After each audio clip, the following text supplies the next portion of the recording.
O YouTube ao vivo. Ai, vamos ver se sai no celular aqui. Espera só um pouquinho. Ué, bora, meu filho. Tem como jogar de lá para cá, irmão Lucas? Já. Oh, beleza, glória a Deus. Estou transmitindo. Já. Oh, beleza, glória a Deus. Estou transmitindo. Oh, beleza, glória a Deus. Gente, pelo amor de Deus, tenham paciência comigo que eu estou aprendendo tudo aqui hoje. Tá gravando eu de cabeça para cima, olhando para a televisão. Eita, doido. Tudo fazendo sozinho, só eu e Jesus. Deixa eu nem orei, Senhor. Estou pelo YouTube, irmão Lucas. Estou pelo vídeo e pelo YouTube, estamos dois. Tá bom. Mas é que eu acho, irmã, que legal. Ó, no YouTube eu não vou conseguir apresentar as telas, mas vai ter as falas, né? E eu tirei aqui o microfone para poder... Eu vou desligar o microfone de vocês, depois, quando vocês quiserem fazer pergunta, eu... Então, vamos começar. Irmã Denise, eu vou orar e a irmã ora também junto comigo depois? Amém. Eu vou orar aqui porque eu preciso orar. Mas aí eu peço que você ore por todo o estudo, tá bom? Senhor, nosso Deus, nosso Pai que estás nos céus, nos rendemos a Ti, colocamos diante de Ti a nossa vida, mente e coração, suplicamos a Tua graça, Tua mercê nesse momento, Senhor. Que esse estudo, Senhor, venha nos edificar o nosso coração e seja para a Tua honra e glória, que não apareça o homem, mas apareça a Tua graça, a Tua misericórdia sobre nós, em nossas vidas, em nosso coração, para ensinarmos e falarmos tudo segundo o Teu Espírito Santo e não por nossa vontade, nem por nosso desejo, Senhor, conhecimento pessoal, mas pela revelação do Teu Espírito Santo. Abençoa essa live, Senhor, que as pessoas sejam edificadas, Senhor, que as pessoas que estão com dúvidas em alguns assuntos possam ser esclarecidas e que o Senhor corrija as nossas mentes, pensamentos, para entendermos, Senhor, tudo que o Senhor tem para nós nesse final dos tempos. Tudo isso eu peço, Senhor, também te agradeço pela presença dos irmãos, abençoa a vida de cada um. Em nome do Senhor Jesus, amém.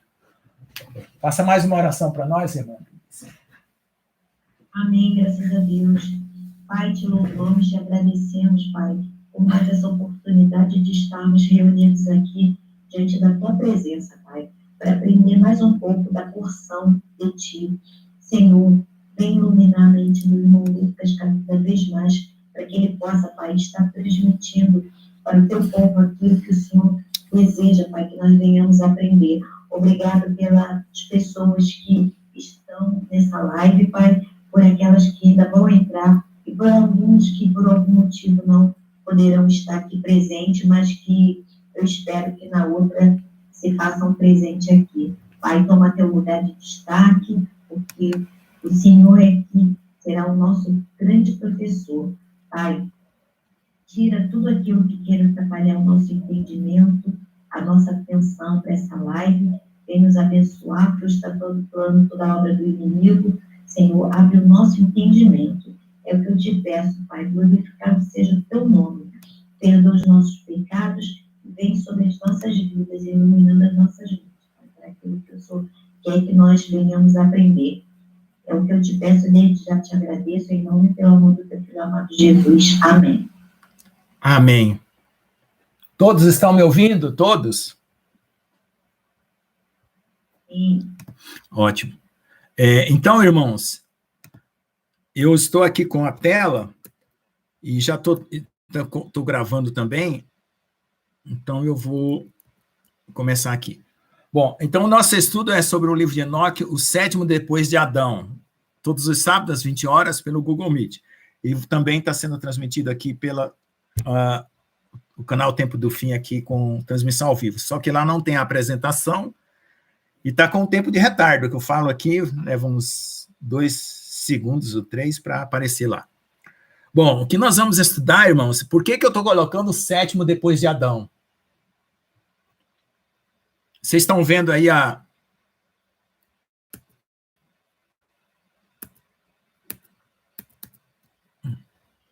apresentação, né?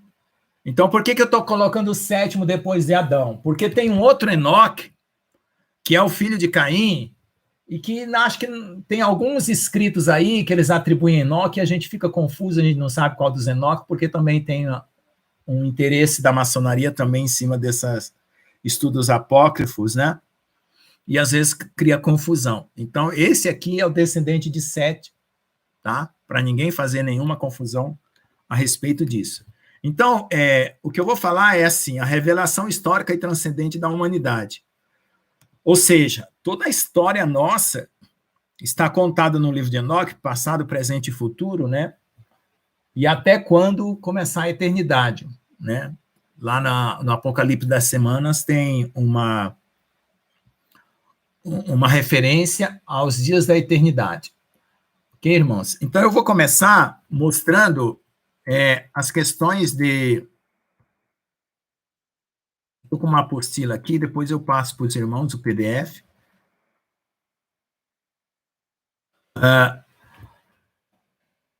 Eu coloquei aqui uma frase aqui, ó. O que você deseja que eu te conte? A verdade, apesar de surreal, ou a mentira satisfatória que cabe nas mentes oprimidas? Sim, a verdade, por favor. Então, é como se duas pessoas estivessem me perguntando, né? O que você vai aprender sobre o nível de Enoque? Ela parece surreal porque são coisas que a gente não consegue compreender se você não tiver uma mentalidade espiritual, né? Então, é preferível algo surreal que seja verdadeiro do que uma mentira que caiba na nossa cabeça. Bem-aventurados aqueles que guardam os seus mandamentos, lavam suas vestes no sangue do Cordeiro, para que tenham direito à árvore da vida e possam entrar na cidade pelas portas. Então, o nosso objetivo é esse, entrar na cidade santa.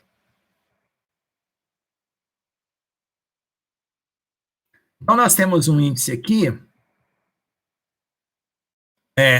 Eu vou falar sobre as citações bíblicas do livro de Enoque, um pouco da astronomia de Enoque, do calendário, a divisão do livro de Enoque. Hoje vai ser só a introdução, tá? E aí depois começa a bênção de Enoque, né, capítulo 1 a 5, e assim por diante. Tem vários livros aqui que são divididos dentro do livro de Enoque, né? As parábolas, tá? E também tem até o livro de Noé, o livro das luminárias e assim por diante, tá bom? Então, vai ser bem extenso. Eu espero que vai haver bastante lives todos os sábados até a gente esgotar o livro. Está bem dividido, está bem extenso. Eu fiz um detalhamento completo do livro de Enoque, né? Até onde eu pude. E estou aqui compartilhando com os irmãos. Deixa eu ver aqui. Então, é o seguinte, o livro de Enoque, ele narra, além da história do mundo antigo, as condenações dos seres espirituais que deixaram a sua habitação celeste. O deixar a habitação no livro de Enoque não é você sair de casa, é você deixar o seu corpo angelical. Eles deixaram a habitação angelical, o corpo angelical deles, e vieram aqui se materializar como homens na Terra. Essa é a ideia que está no livro, tá? Para procriar com as filhas dos homens e as consequências disso no nosso mundo material e visível. Quer dizer, toda a carga que isso trouxe para a nossa história e as consequências, né, refletida nos reinos da Terra.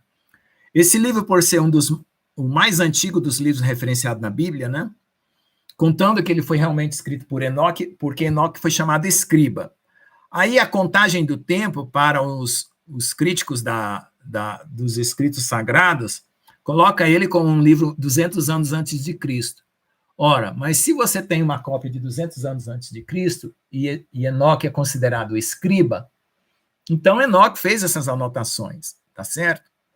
Por quê? Veja só, a questão da escrita, ela foi datada como uma certa época na história arqueológica, e agora, recentemente, descobriram que essa escrita que eles achavam que tinha surgido num determinado tempo, surgiu, parece aí que 1000 anos antes do que eles achavam, né? Não sei exatamente quanto tempo, mas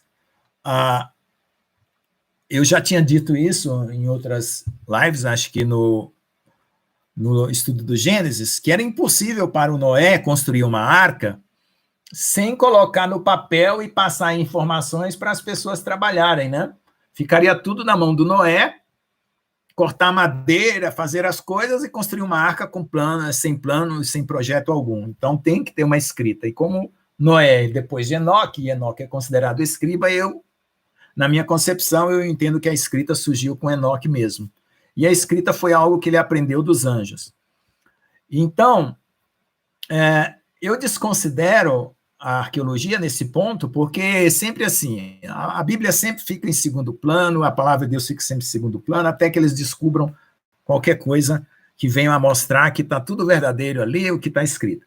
A questão do livro de Enoque em particular, o que eu vejo, ele já esteve no cânon judaico, né? Mas foi aí, por questões de discussão, foi tirado.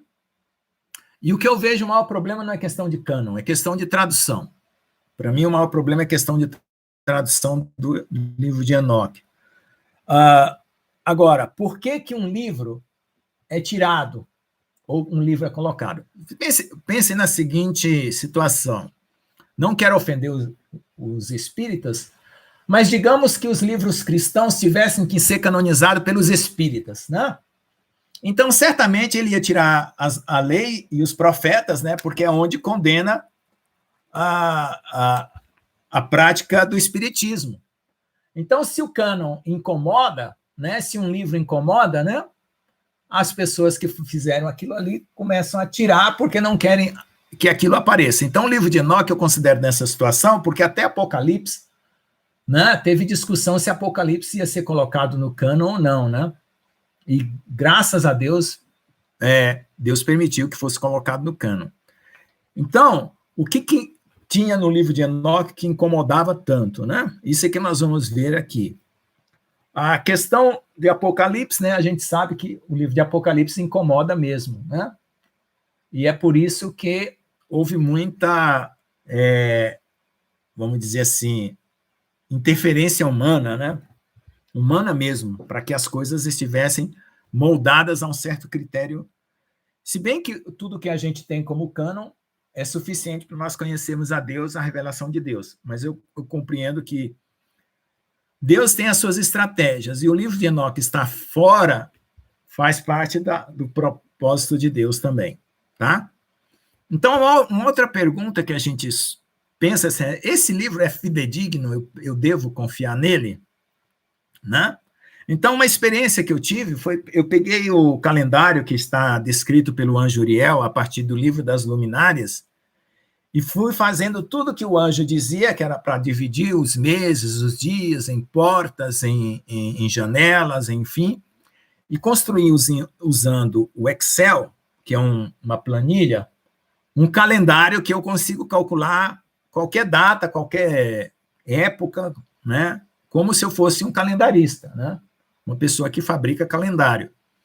E ainda foi interessante que quando eu tive que acertar as datas com o ano de 2006, que quando eu fiz isso, eu percebi que eu tinha uma defasagem, né, no horário. O horário calculado pelo calendário de Enoque estava defasado em relação ao horário atual. Isso me dá a entender que o eixo da Terra estava inclinado, com uma inclinação diferente do eixo da Terra agora. E a outra coisa que dá para deduzir é que se você tiver uma relação precisa do que é essa questão do eixo da Terra, você começa a perceber, pela descrição do próprio Enoque na geografia, que ele estava naquela região ali da Mesopotâmia, exatamente ali naquela região do Iraque ali, para poder escrever o seu livro. Então, essa uma dedução que eu tirei a partir da leitura do livro de Enoque. Então, eu consegui perceber que tem conteúdo verdadeiro nesse livro e que o calendário e as instruções que o anjo dá não é nenhuma falácia e não é nenhuma aberração, né? Não é nenhuma bobagem, tá certo? Não é uma coisa inventada na cabeça das pessoas. Bom, a outra pergunta que a gente faz é como que a gente já interpreta, como é que a gente faz para interpretar o livro de Enoque, né? Ele foi escrito num tempo que o vocabulário usado, né, era muito restrito, não tinha o mesmo número de palavras que nós temos hoje. Então, para descrever coisas que têm diferentes significados, por exemplo, entre o mundo material e o mundo espiritual, a gente tem, por exemplo, estrelas. Estrelas podem significar anjos, ou astros luminosos nos céus, né? E assim por diante. Montanhas poderia significar reis, né? Ou mesmo planetas. Então, tem uma certa dificuldade onde a gente vai lendo o livro e tentar associar por que ele está falando aquela figura e qual é o significado que ele quer dar no mundo real, certo?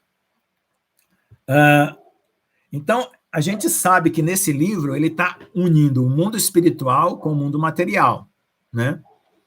Por quê? Porque os espíritos e os anjos e todas as coisas que ele relata não são visíveis ao olho humano, né? Pelo menos agora, nessa época nossa. Tá? Bom, então ele é considerado um texto apócrifo, certo? Apócrifo quer dizer fora da Bíblia, e que é mencionado por algumas cartas do Novo Testamento. O pessoal diz que só está mencionado o livro de Enoque na carta de Judas, mas outros dizem que também na carta de Hebreus e segundo a Pedro. E eu encontrei muito mais do que isso. Tá? Menções de trechos do livro de Enoque. Vamos ver. Aqui nós temos várias traduções. Eu usei 4 traduções. A tradução moderna do livro de Enoque em etíope, com a introdução de Andy McCartney, de 2002, o adaptado e corrigido por Rosh Moshe Ben Shalom, uma tradução de Nelson Marins, que é aquela que o irmão Luiz, do canal Reino Eterno, gosta bastante, edição revisada e corrigida, de 2016, e o livro de Enoque em português luso. Ainda encontrei mais 4 traduções e fui separando aí, e fiz até um livro composto com as 4 traduções, fora o que eu já tenho aqui, deixa eu só mostrar, que foi o primeiro que eu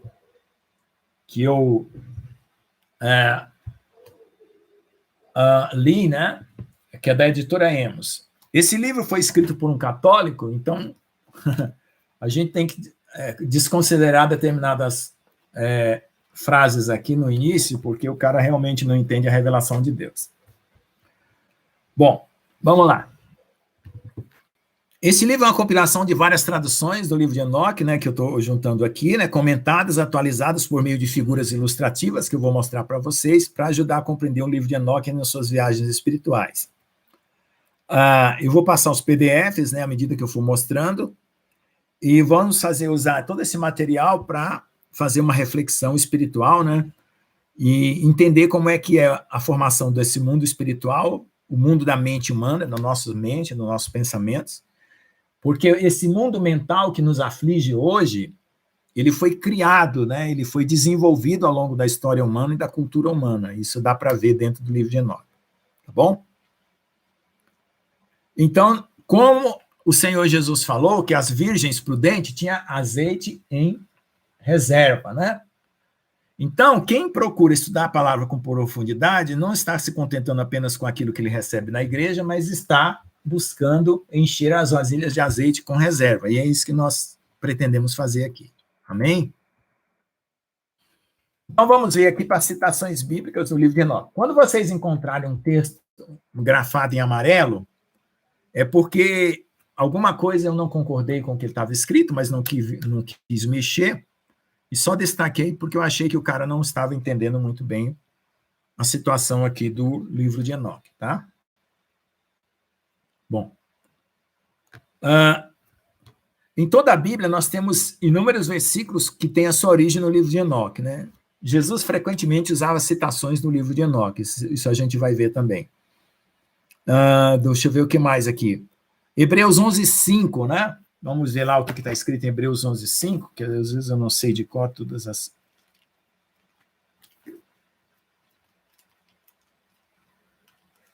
Hebreus 11:5.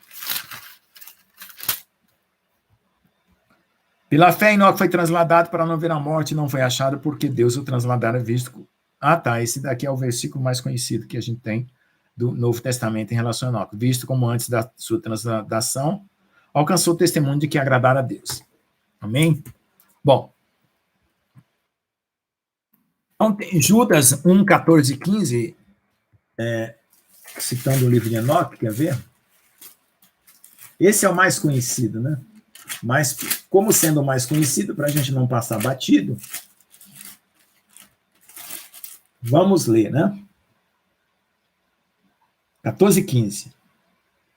E destes também profetizou Enoque, o sétimo depois de Adão, dizendo: eis que é vindo o Senhor com milhares de seus santos, para fazer juízos contra todos e convencer dentre eles todos os ímpios por todas as suas obras de impiedade que impiamente cometeram e por todas as duras palavras que os ímpios pecadores disseram contra ele. Então, veja só nesse versículo aqui a gente já vê o seguinte, né? Fala da batalha do Armagedon, né? Que é o Senhor vindo com milhares de seus santos, né? Juízo contra todos, né? Convencendo, quem que convence do pecado, da justiça e do juízo? O Espírito Santo, né? E ainda fala das palavras duras dos pecadores, que é a blasfêmia que ocorre com os adoradores da besta, tá? Então, vocês vão ver que o livro de Enoque está muito relacionado a esse final dos tempos mesmo, tá? Então, veja só, dada essa referência aí, a história diz o seguinte, que o livro de Enoque foi removido das escrituras judaicas logo depois de Cristo. Logo depois da época de Jesus, tá? Deixa eu deixar esse cursor para cá. Deixa aqui eu tenho que clicar aqui. Deixa ele para cá. Logo depois da época de Jesus, tá certo? Vamos ver lá. Foi citado como escritura pelos primeiros cristãos até meados do século III depois de Cristo, e aceito como escritura divina pelo próprio Enoque. Posteriormente foi repudiado e banido do cânone da escrita no século IV, tá vendo? Já é interferência romana, que a gente sabe que Constantino e o rei de Roma já tinha autoridade a partir do século III, né? Em parte porque era inconsistente com a forma do cristianismo e foi redefinido após a morte dos apóstolos. Bom, que cristianismo ele era inconsistente, né? Será que o cristianismo é constantiniano? Então aí fica a pergunta. O livro também lançou dúvidas sobre sua iconografia, comum referindo-se a coisas como a pedra angular da terra e os 4 ventos que sustentam o firmamento. Bom, isso aí é uma questão de interpretação e figura de linguagem, né? A gente tem que lembrar que todas as expressões que a gente tem na língua não quer exatamente dizer da mesma forma como está escrito, mas é uma figura para representar aquilo, né? Isso pode ter soado primitivo para a ciência sofisticada do século IV, mas a mesma iconografia é usada por muitos grandes profetas. Por exemplo, o apóstolo João afirma: eu vi os 4 anjos parados nos 4 cantos da terra, segurando os 4 ventos, de modo que nenhum vento soprasse. Apocalipse 7:1, né? Isaías 11:12, Jeremias 49:36, Ezequiel 37:9, Daniel 7:2 e Mateus 24:31. Bom, a gente sabe que os 4 cantos da terra é norte, sul, leste e oeste. Isso aí não tem por que dizer outra coisa, certo? Como será discutido mais tarde nesse post e tal, muitas vezes o parecer da ciência primitiva nas escrituras são, na verdade, conceitos sofisticados de Deus, simplificados ao nosso entendimento. Claro, Deus, ele sabe que a situação é muito mais complicada, então ele ensina de uma forma didática e ele simplifica para nós, tá bom? Bom, aqui tem um comentário sobre esse explorador, né, que descobriu na Etiópia, na chamada Abissínia, em 1773, um cara chamado James Bruce, onde ele levou 3 cópias, né? Certamente devia ser um inglês, né? Que porque os etíopes tinham preservado a Bíblia, né? Exatamente mais ou menos aí nessa época de 1773. Uma das 3 cópias foi levada para a Biblioteca de Oxford, a primeira tradução para o inglês foi publicada em 1821 pelo arcebispo Richard Lawrence, que havia sido professor de hebraico em Oxford. Traduções subsequentes foram feitas como a de George Shute, em 1881, R.H. Charles, em 1913, e Isaac, em 1983. Tá? Então, veja só, por que a Etiópia tem essa herança espiritual, né? A gente sabe disso por causa do rei Salomão, rainha de Sabá, né? E a sua influência que ele teve na África, né? Tá certo? E os etíopes lá, até pouco tempo também, teve um povo que foi resgatado como pertencente às tribos de Israel e foi levado para Israel há uns 5, 6 anos atrás. Tá bom? Bom, aí eu coloquei aqui em amarelo aquilo que eu não concordo com ele, né? Métodos científicos padrão foram usados para datar sua origem. Uma das regras desse método indica que esse algo profetizado realmente cumprido deveria ser escrito depois que o evento ocorreu, porque senão o autor deve ter sido um verdadeiro profeta. Essa rejeição completa do conceito de revelação forçou Lawrence a colocar o autor do livro de Enoque em um período recente, porque ele viu que ele profetizou não apenas sobre a existência do Império Parta, mas até mesmo sobre o reinado do rei Herodes. Quer dizer, esse método aqui está meio complicado, porque, ora, se cumpriu, né? Vamos ler de novo aqui. Uma das regras desse método é que se algo profetizado foi realmente cumprido, deveria ser escrito depois que o evento ocorreu. Porque senão o autor deve ter sido um profeta. Não, mas aqui o raciocínio está ao contrário, né? Essa rejeição completa do conceito de revelação forçou. Bom, eu não concordei com essa afirmação aqui, eu achei muito estranha, o jeito até como ele construiu a frase para explicar, tá bom? Mas é o seguinte, as pesquisas mais recentes, né, dos autores dizem que ele é do ano 180 a 64 a.C. Então, nós temos sempre um período de 50 anos, quando um livro ele se torna um livro conhecido, né? Então, se nós tirarmos aí 180 anos, menos 50, dá por volta de 200, né? Anos da sua existência escrita. Mas, como eu falei no começo, né, para ter essa existência escrita por volta do ano de 200, ele precisa ser muito mais antigo, por quê? Porque ele profetiza exatamente o nosso tempo. Né? Já para essa época, profetizar o nosso tempo já seria uma grande coisa. Mas eu estou dizendo que ele profetiza tempos anteriores ao nosso, né? Tempos do Império Romano, tempos da história hebraica, né? E assim por diante. Tá? Então, hoje, irmãos, eu vou fazer uma introdução e agora vamos para os versículos que eu encontrei que está escrito no livro de Enoque. Então, a aula de hoje é para mostrar que existe mais do que você imagina na Bíblia sobre o livro de Enoque. Então, vamos lá. Jesus falou assim: bem-aventurados os mansos, porque eles herdarão a terra.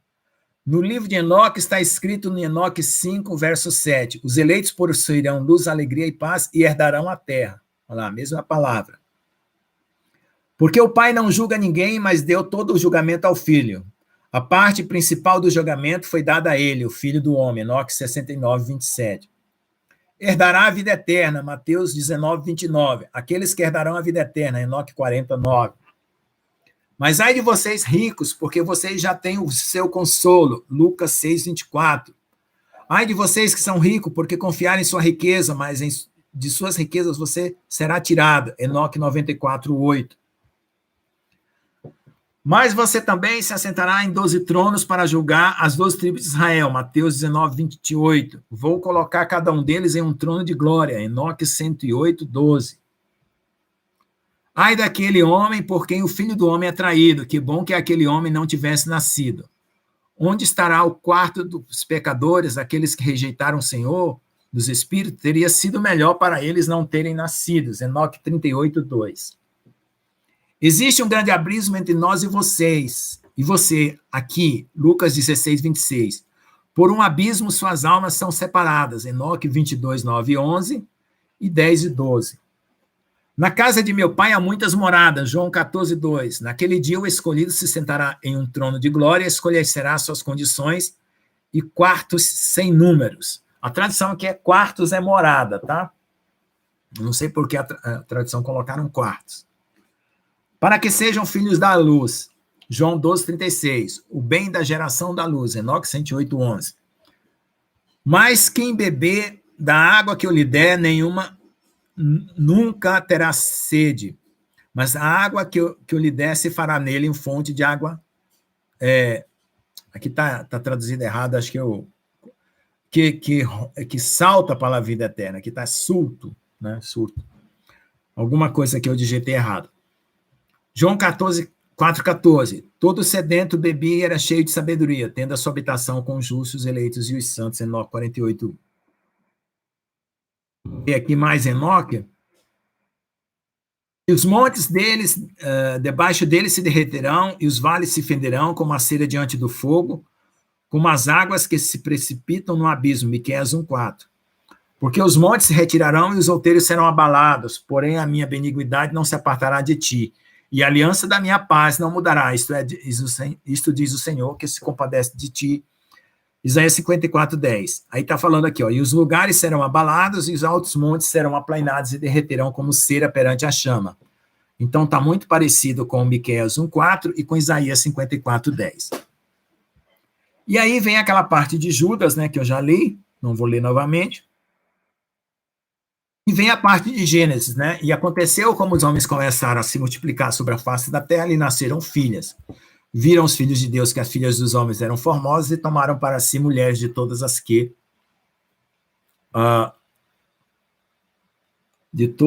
escolheram. Irmãos, eu esqueci de colocar para gravar.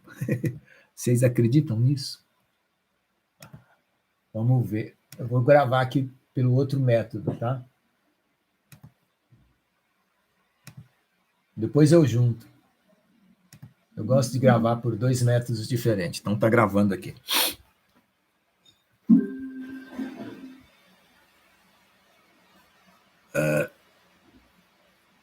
Deixa eu ver mais um. Não, já está gravando no YouTube? O YouTube já salva, não? O YouTube já salva, mas eu estou gravando por um método meu, por um método do Google Meet e pelo outro aqui. Vamos ver. Depois eu junto, né? Faço uma edição aí e vejo que fica melhor. Bom, então vamos lá. Continuando aqui. No livro de Enoque está escrito assim: sucedeu quando os filhos dos homens haviam se multiplicado naqueles dias e nasceram filhas belas e graciosas. E os anjos, os filhos do céu, as viram e cobiçaram e disseram uns aos outros: vinde, escolhamos esposas para nós dentre os filhos dos homens e geremos filhos. Jó, está escrito assim: porém, onde se achará a sabedoria e onde está o lugar da sua inteligência? O homem não conhece o seu valor e nem ela se acha na terra dos viventes. O abismo diz, não está em mim, e o mar diz, ele não está comigo. Jó 28, 12, 14. Em Enoque está escrito assim, capítulo 43, a sabedoria não encontrou lugar onde pudesse habitar. Então, uma morada lhe foi apontada nos chamais, céus. A sabedoria procedeu para fazer morada entre os filhos dos homens, não encontrou habitação. A sabedoria retornou para o seu lugar e tomou seu assento entre os anjos, tá? Então, a parte aqui que fala de Jó, que a sabedoria não encontrou lugar, né? E aqui em Enoque também a mesma coisa. Até que os montes nascessem, o que tu formasses a terra, o mundo mesmo de eternidade, tu és Deus. Salmo 92. Enoque 9:3. Então eles disseram ao Senhor, o rei, tu és o Senhor dos senhores, o rei dos reis, o Deus dos deuses, rei dos reis. O trono de sua glória é de eternidade em eternidade. E de eternidade em eternidade seu nome é santificado e glorificado. Bem-aventurado, glorificado és. Né? Então, no Salmo 92, tem essa frase aqui, de eternidade em eternidade tu és Deus, que bate com o Enoque. Tu fizeste todas as coisas, tens o poder sobre todas as coisas, e todas as coisas estão abertas e manifestadas diante de ti. Você vês, né, todas as coisas e nada pode ser escondido. Eu peguei uma tradução aqui que é meio estranha, viu, irmãos? Não liga, não. Copiei, colei e nem prestei atenção direito. Tu fizeste todas as coisas, tens poder sobre todas as coisas, estão abertas e manifestas diante de ti. Você vê todas as coisas, nada te é escondido de você. Então, aqui é Enoque 9:4 e o outro aqui eu não coloquei. Esqueci de copiar e colar a referência. Bom. Então, aqui, ó, essa aqui é um comentário do livro, né, que fala da astronomia de Enoque. Como que era contado os dias na época de Enoque, né, e o calendário de Enoque, como ele descreve. Só que ele não fez o cálculo que eu fiz, né, Então, eu discordo dele de algumas coisas, ele está falando apenas por comparação com a nossa astronomia moderna, tá bom? Então, eu vou ler só algumas coisas para vocês entenderem, no geral, né, sem prender muito a detalhes, porque isso aqui é só uma preparação para você entrar lá no livro de Enoque e entender o que ele está falando. Então, o livro das luminárias, que é o livro 3, que vai do capítulo 72 a 82, né, ele fala de uma astronomia, fala de planetas, fala do Sol, da Lua, das estrelas e assim por diante. E ele ensina a calcular os dias. Então, os dias no calendário de Enoque é 364, tá certo? Não é 365,42, não sei quanto, que é o de agora moderno, né? Então, como falta uma parte, né? Praticamente 1,5 dias, um dia e meio, né? Então, quando esses anos vão passando, esse pedaço vai sobrando ano a ano, ano a ano. Então, tem que ser corrigido, tá certo? Para poder as horas serem as mesmas, né? Por exemplo, se diz que meio-dia o sol está bem em cima da sua cabeça, pelo menos no Nordeste é assim. Já para perto dos polos é um pouco diferente. Então, você tem aquela referência das posições, né, em determinados horários. Então, para que a hora coincida com as posições, se tiver faltando pedaço na contagem, né, você tem que repor esse pedaço com o passar dos dias, acumulando, né? E aí, o que você faz? Nesse caso aí, né, era acrescentado um calendário, né, por exemplo, se estiver faltando um dia e um quarto de dia, né, por ano, não demorará muito que ele fique fora de sincronia com as estações, tá? Em apenas 32 anos, já terá mudado 40 dias no que diz respeito à estação.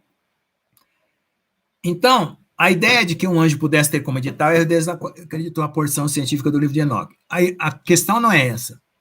Não é que o anjo cometeu tal erro. É que as situações eram corrigidas pela agricultura mesmo, tá? Então, quando o trigo era a cevada, o trigo e todas as coisas estavam maduras, é que ele fazia a correção da contagem dos dias com a contagem dos tempos, tá? Na época de Júlio César, tinha um calendário juliano, que é um calendário que tem 365,25 dias, tá? O imperador romano, ele precisava dar assim, um decreto de como começava esse calendário, ou seja, ele que determinava. Aliás, o calendário anterior que tinha, né? Era um calendário móvel, né? O qual Júlio César determinava qual tempo deveria ser contado, né? Aí, era um calendário egípcio, eu não me lembro agora qual é o nome desse calendário anterior a Júlio César. Aí ele criou o calendário juliano, que foi em homenagem a ele, na verdade não foi ele, foi um sábio lá, que para fazer essa homenagem fez essas correções, né? E aí passou a ter um ano de 365,25, né, para corrigir essa fraçãozinha aí de 1,25, né, dos 364, que ficava sendo corrigido ano após ano. A gente também não pode achar que as configurações celestes não tenham mudado, né, por algum motivo. Então, temos que prestar atenção se tem alguma influência esse tipo de coisa. Bom, eu só desacredito, né, quando realmente todas as situações foram checadas, né? Bom, aí depois desse calendário juliano, teve o calendário gregoriano, que é o que nós usamos agora, tá? Ele tem a mesma contagem de dias, mas aí os meses que eram de 30 e 31 foram mudados, não é exatamente como nós temos agora. Então, nós temos aí, fazendo uma revisão, o calendário de Enoque. Aí, esse calendário de Enoque possivelmente foi usado pelos judeus durante muito tempo, ou por Abraão, né, pelos israelitas. Aí depois vai para a Babilônia, pega outro calendário e vem com os nomes dos meses tudo trocado, né, os nomes babilônicos.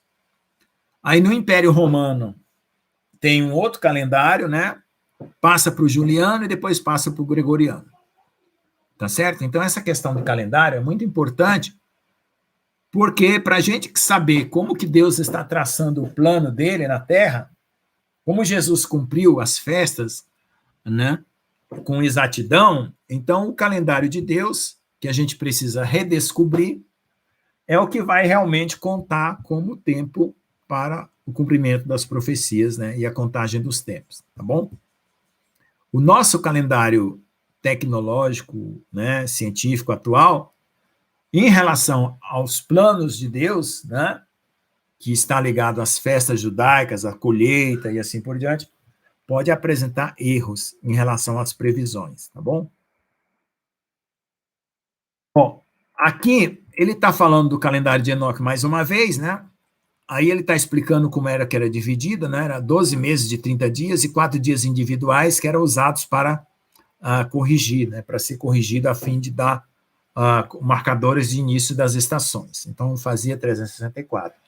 Porque você sabe que 30 vezes 12 dá 360, né? Então, fica faltando 4 dias para essas correções. Opa, tem gente chegando aí. Bom, aí houve a reforma moderna, né? Até os judeus abandonaram também o calendário que eles tinham, o calendário agrícola, e um calendário baseado também nos astros e, ao mesmo tempo, agrícola, que eram uma sincronia dessas duas contagens, para esse calendário moderno, né? Calculado aí com uma precisão milionésima, né? Mas em relação ao cumprimento das festas, isso dá diferença. Bom, aí ele fala de umas intercalações para correção dos dias e assim por diante, ele faz uma crítica bem séria aqui. É uma coisa que eu não tive tempo de ficar detalhando, né? Porque foi como eu falei, como eu consegui fazer o cálculo dos 364 dias de Enoque, junto com o calendário lunar e o calendário solar, e apenas ir corrigindo essa discrepância que tinha, né? Então, eu não me preocupei mais com esses detalhes, porque na época que eu estava estudando isso aqui, o meu interesse não era ficar conferindo se esse calendário ou outro estava mais ou menos preciso, tá bom? Bom, deixa eu ver o que mais aqui. Então, essa parte aqui, depois, se os irmãos quiserem ler com calma, ele está fazendo algumas críticas, espera aí, os irmãos, ou mais para uma coisa mais interessante, que é a divisão do livro, tá? Então, nós temos a divisão do livro de Enoque da seguinte maneira, né? Tem a seção 1, né?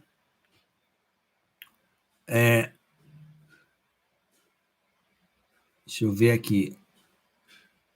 Essa seção se preocupa basicamente com o juízo, né? O juízo de Deus proclamado por Enoque. Aos anjos para usar uma linguagem do próprio livro, os vigilantes, ou os vigias, que caíram por terem desejado as filhas dos homens. Essa é a primeira parte do livro. Na seção 2, ele tem 3 parábolas, que são revelações apocalípticas, tá?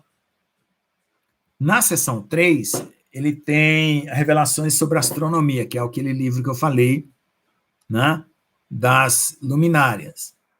Na seção 4, ele traz aqui deixa eu ver aqui, o problema do pecado, né, o sofrimento de Israel, faz um relato sobre Matusalém, fala de algumas profecias e narrativas bíblicas, relata a visão novamente da queda dos anjos, a punição, tem o livramento de Noé, fala do êxodo de Israel e assim por diante. Aí vai descrevendo a história para frente, tá certo? A queda de Efraim, a dispersão das nações. Isso aqui já é dentro do Apocalipse das Semanas. Na seção 5, fala do sofrimento dos justos, a prosperidade daqueles que praticam o pecado, né? Ele denuncia o mal, alerta os ímpios e promete bênção aos justos. O grande destaque nessa seção é para a última parte do livro, que fala sobre o Filho de Deus, né? E o reinado sobre a terra. Tá bom? Resumo do livro de Enoque. Então, vamos pegar aqui, foi dividido em sessões, que são assuntos gerais, e agora vamos para o resumo. Do capítulo 1 até o capítulo 5, nós temos as bênçãos de Enoque, né? Relata a visão dos últimos dias, o destino dos eleitos, dos pecadores, pede para que as pessoas observem as obras de Deus, né? Na terra, Elohim. Esta seção é a introdução do livro de Enoque, né? Ele explica como os anjos lhe mostraram uma visão do futuro, como as sentinelas são mencionadas aqui. Enoque, as sentinelas rebeldes, né, fugitivas que vieram a viver na terra junto ali onde ele estava, né? Então fala dos descendentes dos sentinelas, né, que são descritos como gigantes, os Nefilins. Depois ele fala que esses gigantes, né, que são os que eram povo de alta estatura, maiores do que o povo local.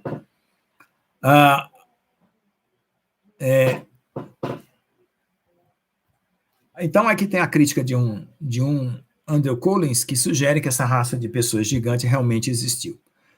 O tema principal nessa parte é a destruição do dilúvio, né? Deus vai retirar os pecadores para que as pessoas boas possam ter paz. Então, o dilúvio de Noé, que estava ainda até certo ponto muito longe, quando Enoque escreveu o livro, tá bom? Depois tem, do capítulo 6 a 9, os rebeldes entre as sentinelas. Então, fala dos anjos na terra, os seus casamentos e atos pecaminosos, seguindo os anúncios da punição, né? No começo do capítulo 6, de 1 a 2, né? É exatamente idêntico ao que está em Gênesis, né? Mas no livro de Enoque tem vários detalhes. Em Enoque 6,6 explica que o Monte Hermon, né? Que é o monte onde os anjos desceram. E lembre-se que foi um Monte Hermon que Jesus se transfigurou. Então, veja, se ali houve uma maldição pela queda daqueles anjos, o Senhor restaurou pela aparição da sua transfiguração, mostrando quem é o verdadeiro Deus, né? Porque os anjos desceram ali naquele monte como deuses, né? E ali Deus dá testemunho. Voltando à apresentação. Bom, então, como eu estava falando, a irmã que levantou a mão quer falar alguma coisa? Ou foi só tocou por acidente? Então, a montanha a qual ele está se referindo está provavelmente em algum lugar perto do Lago Van, na Turquia. Aí aqui ele faz uma divagação, né? Isso aqui é um comentário, né? Colocando que esse monte que os anjos desceram não é exatamente o Monte Hermon. Bom, vamos lá. Deixa eu fechar essas introduções aqui. Bom, capítulo 10 a 11.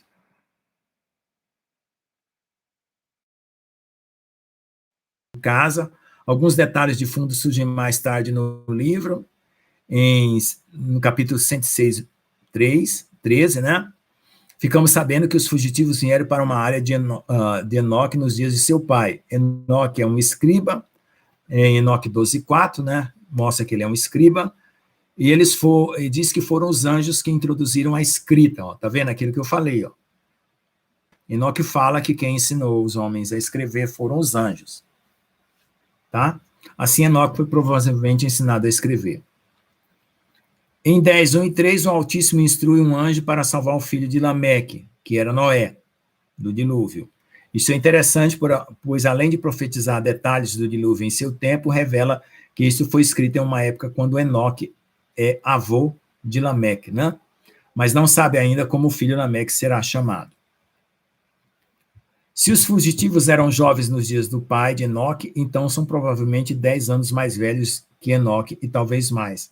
Assim, é provável que os eventos neste livro acontecem em uma época em que os fugitivos são bastante velhos. Certamente, esses anjos, seres, né, viveram mais tempo do que poderíamos pensar. Então, irmãos, quando saiu essa sentença, os anjos tentaram fugir, tá? Aí Enoque encontra as sentinelas no capítulo 12 a 13, certo? Aí fala as visões de Enoque acerca das punições dele, e anuncia o destino deles, mas devido às súplicas, resolve interceder e escreve uma petição a Deus, né? Em outra visão, ele descobre que a intercessão pelos anjos caídos era em vão, e então anuncia a eles a sua punição final. Essa seção descreve como Enoque se envolveu. O Enoque descreve como representante das sentinelas se aproximam deles, enquanto orava, e lhes deram uma mensagem para ser transmitida aos fugitivos. A mensagem é esboçada no capítulo 12, 4 e 13, 2. Enoque descreve o terror entre os fugitivos quando descobrem que foram encontrados. Bom, aí aqui tem vários detalhes, né?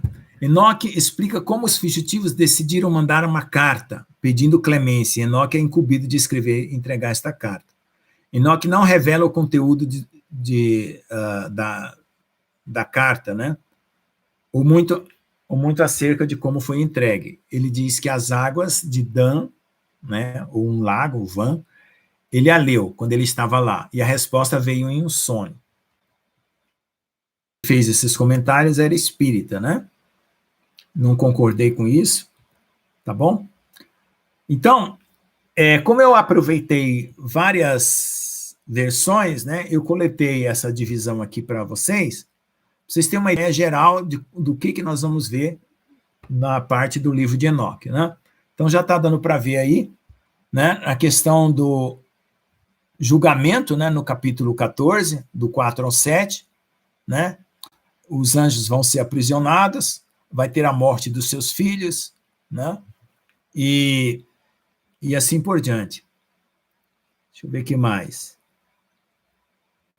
Enoque passa algum tempo com os sentinelas, do 17 ao 19. E aí ele vai falar de várias montanhas, ele vai ter viagens, né? Ele vai viajar tanto no céu, na terra, quanto no céu, tá?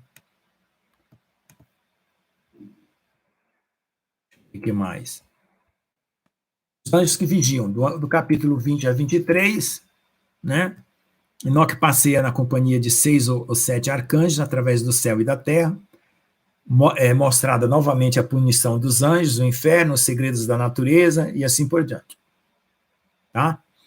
Deixa eu ver aqui. A história de Caim e Abel é mencionada em 22:7 e a história de Adão e Eva em 32:6. Aí no capítulo 24 a 32 ele vai falar de várias árvores, né? Inclusive da árvore da ciência do bem e do mal, da árvore da vida, da árvore da sabedoria e assim por diante. O capítulo 37 a 60 ele vai falar do livro das parábolas, onde ele vai falar várias parábolas, tá certo? Essas parábolas parecem ser coisas bem reais, né? Mas tem uma relação com alguma coisa no futuro, né? Então, relacionado ao povo de Deus. Então, tem a primeira parábola, e vai... Deixa eu ver aqui mais. A descrição do lugar sagrado, colocada no futuro. Enoque parece considerado também uma descrição da casa dos sentinelas, ou habitação, né, no céu. Fala daqueles que não dormem, né? E falam dos que são os serafins, querubins e ofanins, e anjos não humanos, que não necessitam de dormir. Na segunda parábola, ele fala do escolhido, ou Messias, o chefe ou ancião de dias, no capítulo 71:10, que é o mesmo que está em Daniel 7, de 9 a 10, né?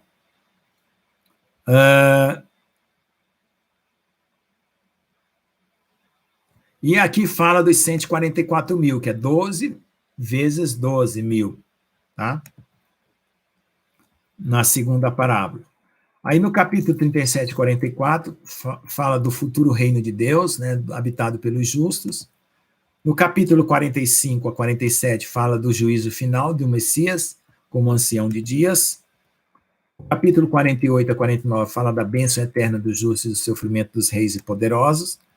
O capítulo 51 a 56 fala do Sheol, né? As montanhas saltarão como carneiros, isso está escrito em Salmo 144, certo? Acho que é versículo 6, né? Então, tem uma mesma citação no livro de Enoque 51:4. Aí tem alguns lugares que são mencionados, também no livro de Enoque, né? A partir do capítulo 51. Aí vem a terceira parábola, no capítulo 60, que fala dos monstros que estão no livro de Jó, que é o Behemoth e o Leviatã. Deixa eu ver o que mais.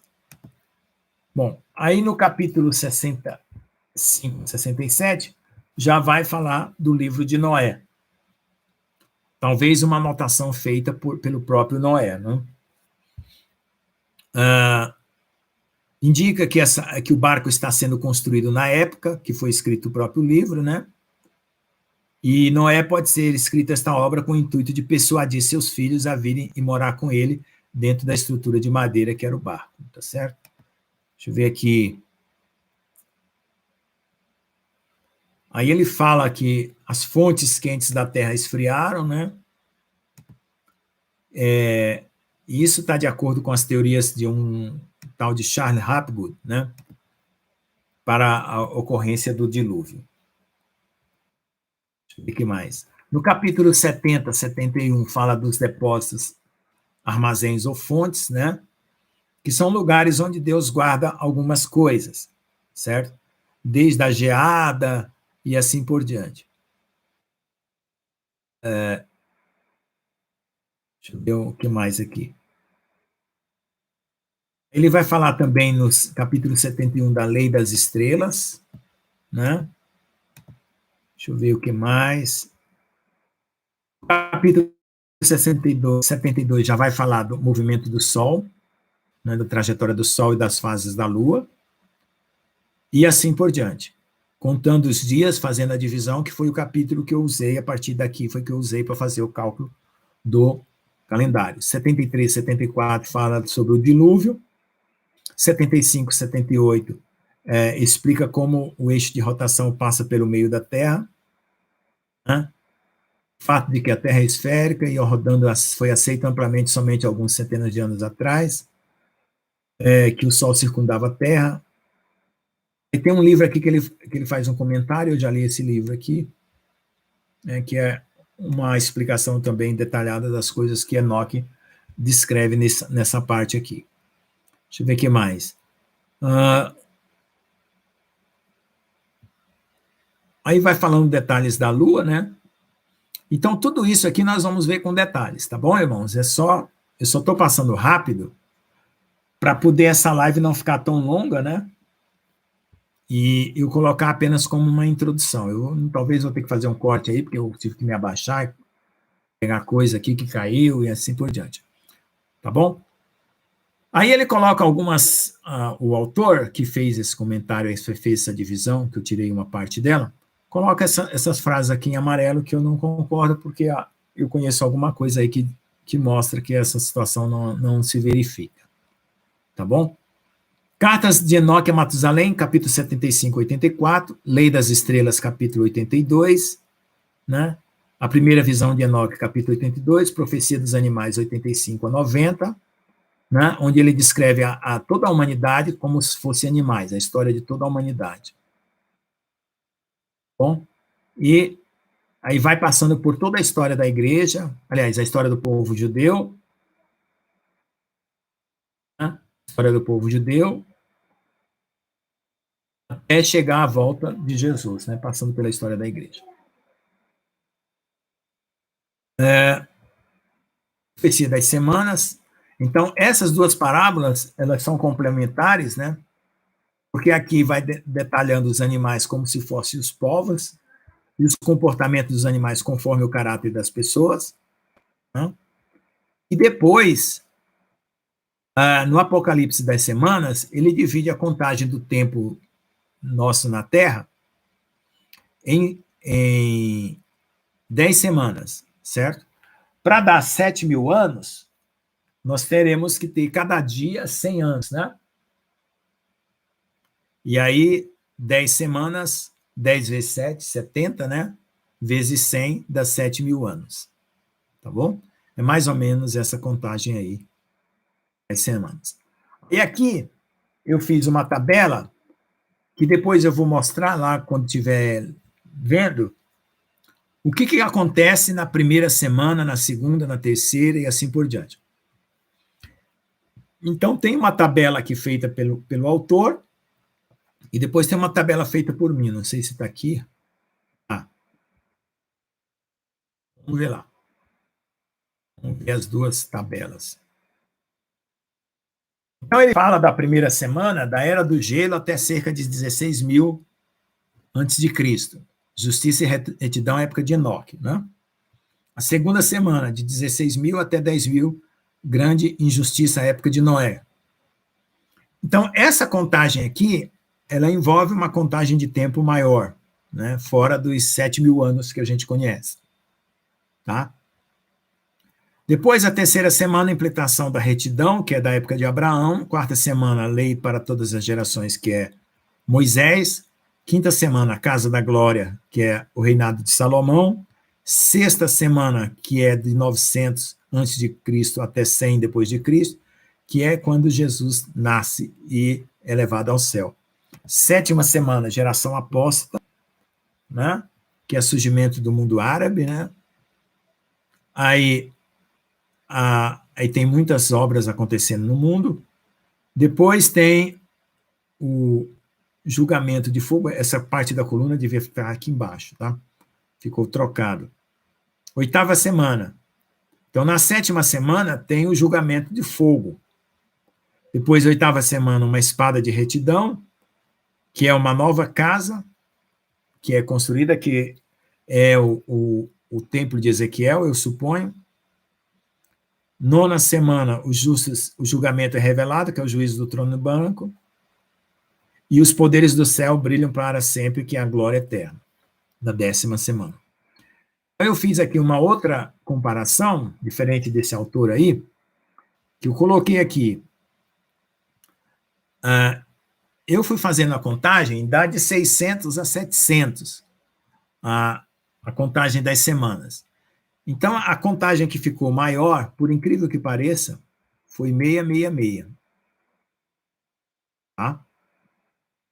E bate mais corretamente com as datas. Aí depois, se alguém não concordar, eu não me preocupo com isso, porque, na verdade, é uma tentativa de tentar calcular qual é as semanas que nós estamos vivendo, né? Então, no ano 4.000 até o ano 3.000 e pouco, Enoque começou a falar dos livros e disse: eu fui o sétimo a nascer na primeira semana, quando ainda tardava o julgamento justo. Então, o que aconteceu? Na primeira semana, né, nasceu Enoque. Tá? Então, o nascimento de Enoque, que foi no ano 640, mais ou menos, tem que estar contado como sendo a primeira semana. Então, nessa semana, o que aconteceu? Adão é criado, nasce Enoque e é anunciado o dilúvio. Na segunda semana, ocorre a grande iniquidade, né? Que é a multiplicação dos pecados na terra por conta dos anjos que vieram tomar os filhos dos homens. Né? Naquela semana, o fim do primeiro acontecerá, na qual a humanidade será salva. Então, aí, Adão morre, mas quando o primeiro é completado, a iniquidade crescerá e durante a segunda semana executará o decreto sobre os pecadores, que é o dilúvio. Então, os descendentes de Adão perecem, os pecadores se multiplicam na terra e Deus manda o dilúvio sobre Noé na segunda semana.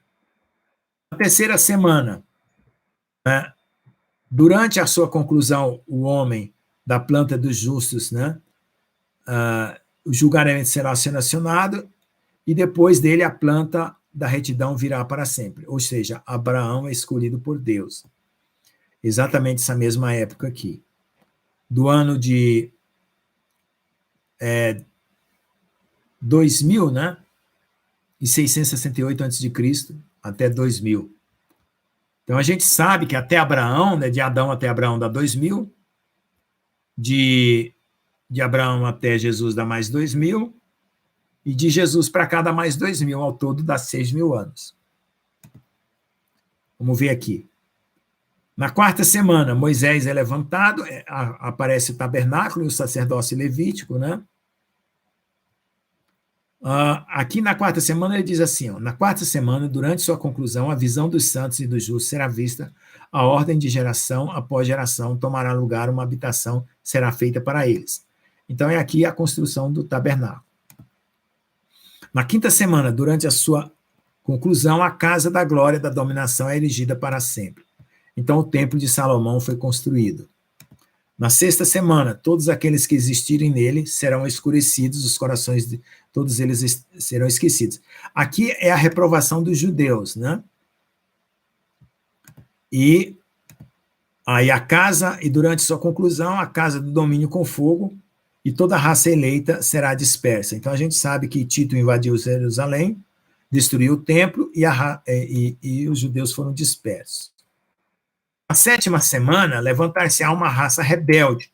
Inúmeros serão os seus atos, mas todos eles atos de perversidade. É quando nasce Maomé, né, e ocorre a invasão islâmica na Europa. Maomé nasce em 632, e mais ou menos lá para o ano de 700, ocorre a invasão da Europa, exatamente na sétima semana, que bate com a data que foi colocada aqui. Oitava semana, o crescimento da igreja, né? A retidão para a qual será dada uma espada para executar julgamento e justiça sobre todos os opressores, os pecadores serão entregues na mão dos justos, quais durante sua conclusão adquirirão habitações para a sua retidão, e a casa do grande rei será estabelecida para sempre. Então esse aqui já é a semana oitava, né? Que é a semana da volta de Jesus. Na nona semana, o julgamento da retidão será revelado para todo mundo, toda obra de maldade desaparecerá de toda a terra, né? Então, Jesus volta num cavalo branco, com a espada na mão, e o reino do milênio é estabelecido. Então, na sétima da 10ª semana, haverá um eterno julgamento, que é o juízo do trono branco, né? E que será executado sobre os sentinelas. Então, inclusive, os anjos caídos vão estar nesse juízo do grande trono branco. E um eterno céu espaçoso brotará no meio dos anjos. O antigo céu se apartará e o novo céu aparecerá. Então, em Apocalipse, a gente sabe que tem envio, novos céus e nova terra.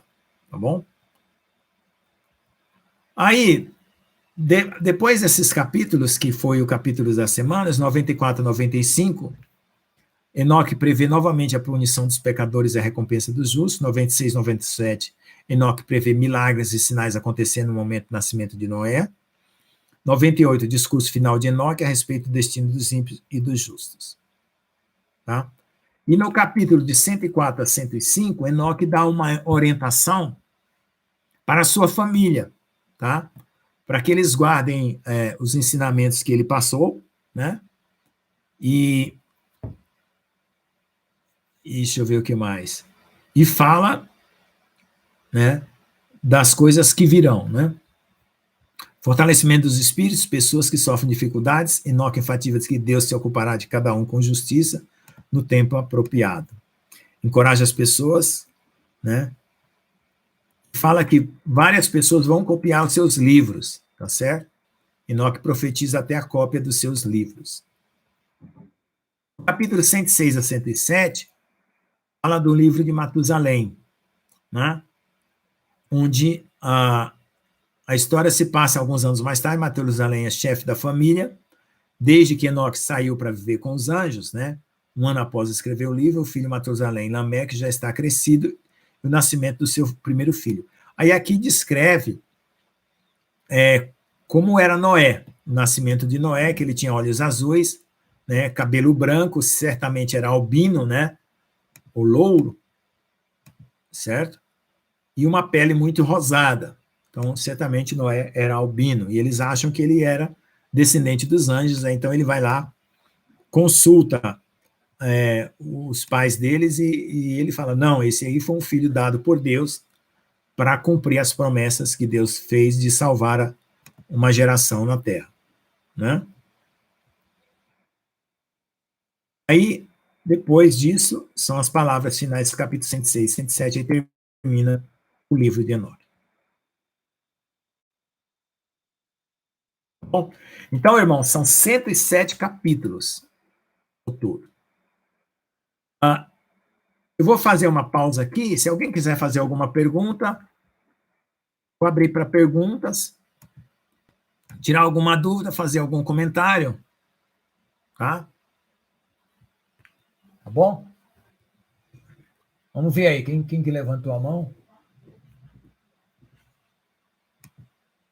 Vocês estão me ouvindo? Porque ficou um silêncio tão grande que eu nem sei mais se estavam me ouvindo. Tá bom. Então, irmãos, hoje foi só uma introdução, porque eu sei que nem todos vieram, e eu falei do que é o livro de Enoque, né? Os versículos que estão citados na Bíblia, né? Ainda tem mais de 80 versículos, tem 80 versículos só de um judeu que coletou os versículos que são citados por Enoque. Eu coletei outros, eu não coloquei todos, tá bom? E falei das divisões. Se alguém quiser perguntar alguma coisa, fazer algum comentário, fica à vontade. Pode falar, irmão Senhor. Eu estou preocupado aqui com as telas. Oi, pode falar. Então, quando tá falando das bênçãos de Enoque ali, tá? O interessante que eu achei que Jesus estava, acho que com... Jesus é a própria palavra de Deus, a gente sabe. Só que acho que ele estava com o livro de Enoque em mente. Falando sobre a abreviação dos dias, daqueles que vão viver na grande tribulação. O livro de Enoque, o quê? Eu não entendi a última frase. Nas bênçãos de Enoque, Jesus parece que está falando a mesma coisa que Enoque falou aqui. Aqui fala as palavras da bênção de Enoque, ó, com as quais abençoou os eleitos e justos, as quais devem existir no tempo da tribulação.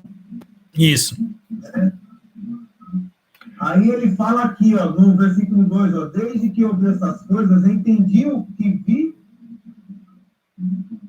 coisas que terão lugar, ó, né? Não terão lugar nessa geração, mas numa geração que deve acontecer no tempo distante, por causa dos eleitos. Isso. Essa mesma colocação de Jesus falando em Mateus 24. Pois é, isso aí nós vamos começar na aula que vem, né? Porque aí nós vamos entrar mesmo no livro de Enoque, né? Eu só fiz o comentário porque eu quis mostrar um panorama, que como são muitos detalhes, muitos assuntos, se você não tiver uma ideia geral primeiro, aí você vai ficar sem saber do que está falando, né?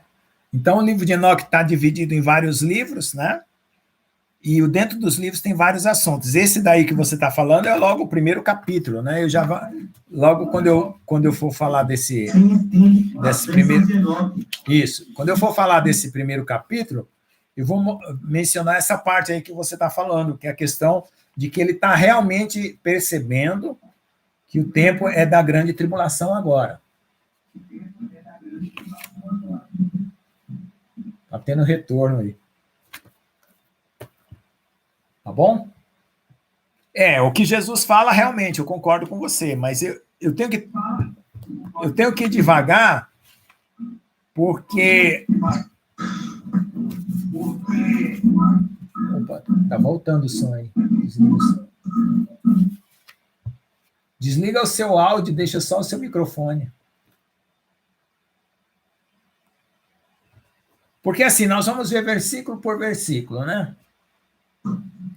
Então, como hoje é o primeiro dia, eu também nem sabia direito colocar aqui. Eu coloquei uma televisão aqui com a tela para poder enxergar cada um que está aqui. E coloquei a apresentação e o celular para saber como é que está saindo lá no canal. Então, vamos dizer assim, é uma aula experimental, né? Para saber se tudo vai funcionar, né? Então, eu não me preocupei em já entrar de cara no livro de Enoque por causa disso. Eu podia ser que alguma coisa desse errado, eu chutei aqui a tomada e acabou descarregando a bateria do celular. Quase que cai a conexão, né? Mas isso aí nós vamos comentar. Fique tranquilo que nós vamos comentar exatamente isso aí, comparar todos os versículos com a Bíblia. Tá bom? Mais alguém quer falar alguma coisa?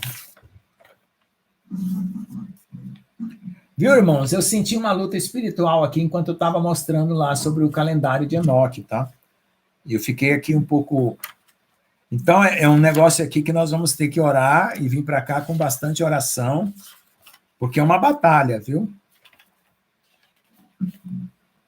Então, eu tenho que olhar, porque são muitas informações. Agora, irmão Lucas, não cortando, irmão, falando sobre isso agora, um estudo desse, né, um livro desse vindo à tona agora, né, só trazendo mais luz do que a Bíblia tem ainda, né, só uma peça, né, reforçando tudo que já está escrito nas Escrituras.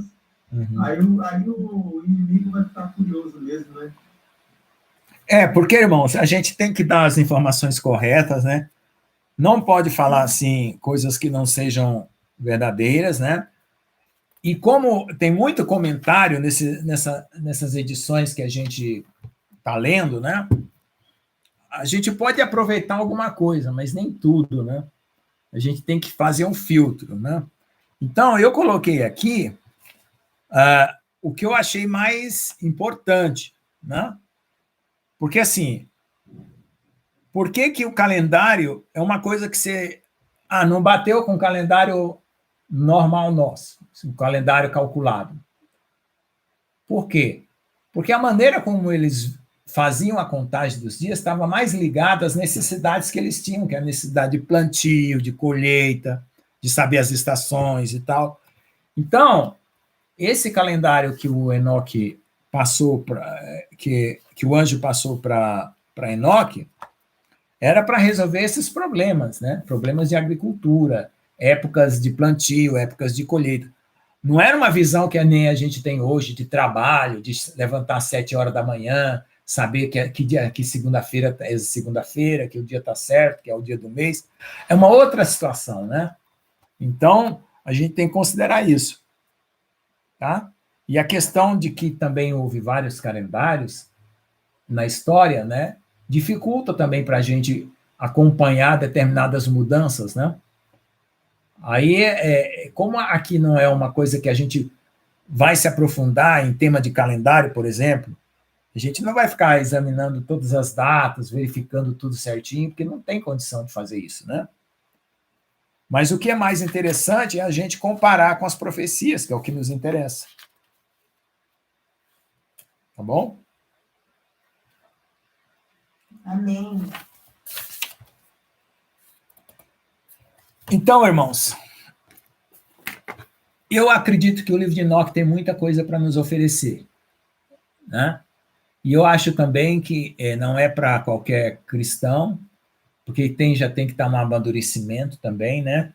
Porque senão começa a levar isso para dentro da igreja, aí o pastor começa a falar que não concorda, aí começa a criar discussão.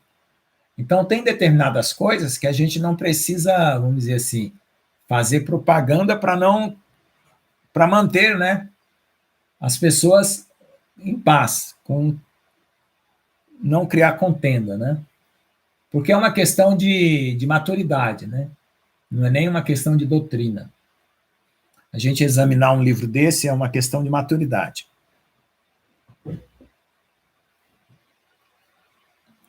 Lucas, o senhor acha que ele conviveu algum tempo com Noé? Sim, com certeza. Eu fiz um vídeo lá que chama-se Contemporaneidade Bíblica. O que é? Quais as pessoas que conviviam com quais pessoas. E até hoje, antes não tinha um calendário onde você pudesse olhar e ver quem estava vivo, né, em tal época, né? O que é engraçado é que agora eu fui procurar na internet e tinha várias figuras muito parecidas com aquela que eu tinha feito, com barrinhas de tempo, onde eu coloquei que Adão, né, conversou com alguns descendentes seus, depois esses descendentes conversaram com outros até chegar em Noé, inclusive Abraão intercepta com Noé. Se eu não me engano, é no livro dos Jubileus ou no livro de Jazer, que fala que Abraão foi conversar com Noé. Ou seja, para ele confirmar todas as promessas de Deus e saber que Deus estava escolhendo ele, fazendo todo aquele trabalho lá, então ele deve, além de ter tido a revelação, ele deve ter confirmado tudo, a história, porque a humanidade estava se desviando, né? Já estavam construindo uma história paralela, então a história verdadeira que precisava ser resgatada tinha que ter vindo de uma fonte primária como Noé. Então, eu acredito nisso. Né? Por causa das datas mesmo. Você vê que Abraão intercala com Noé. Então, com certeza... Eu acho interessante, desculpa ter cortado, Pode falar. é que no capítulo 5, versículo 20, depois Gênesis 5:21. fala sobre Noé, também fala que Noé era